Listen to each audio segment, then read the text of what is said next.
Hi everyone, this is Jenny, and today we're gonna learn how to crochet a chain stitch. I grab my hook and my yarn. In this case I'm using pink.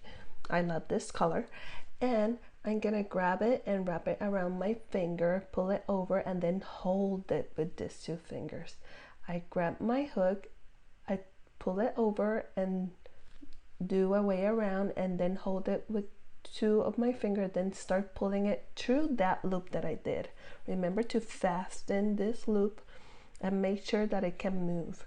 Then I put again my yarn on my hand and then start doing the same movement, under and then pull, under, pull, under, pull, under and pull until you have the length that you want. You can do different stuff with this change.